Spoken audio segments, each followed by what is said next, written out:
Good evening and welcome to Capriccio. Our guest tonight is His Honour Judge Frank McGrath, President of the New South Wales Arts Council and President of the New South Wales Music Students Overseas Study Foundation. Good evening. Good evening. Judge McGrath, as well as your administrative connection with the arts, you're also a considerable practitioner in them yourself, aren't you? How long ago did all that begin? Well, music's been in my family ever since I can remember. My mother was a soprano, for instance, and I have a first cousin who's a concert pianist in the United Kingdom. And I've been playing the piano since a child, and I've always been more than interested in composition and writing songs and things of that sort.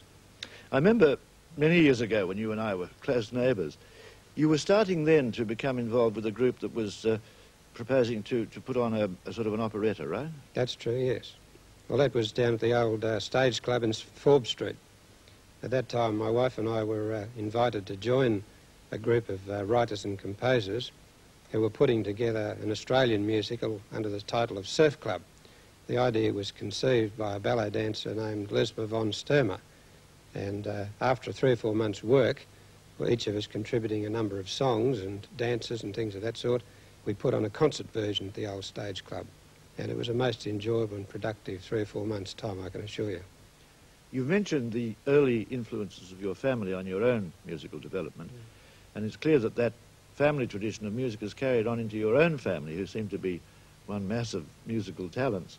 Your wife, Amy, for instance, went on from Surf Club to do something rather more ambitious, didn't she? Yes, well, it was out of Surf Club that the collaboration between herself and Arnold Butcher developed, and in subsequent years they produced a complete musical with just themselves doing the whole of the libretto, the book and the music, and that was Crusade.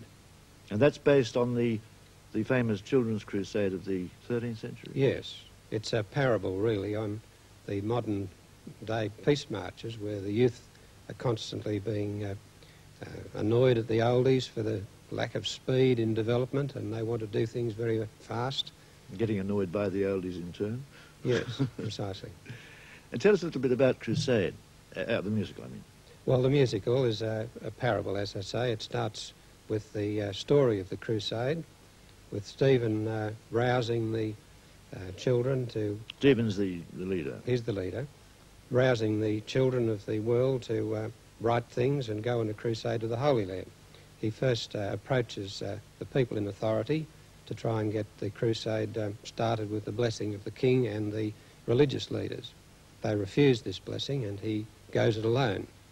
And finally, the crusade finishes up a complete failure, and the children are sold into slavery. And finally, Stephen himself, who won't accept Islam, is martyred. And the whole thing, in that sense, is a complete failure.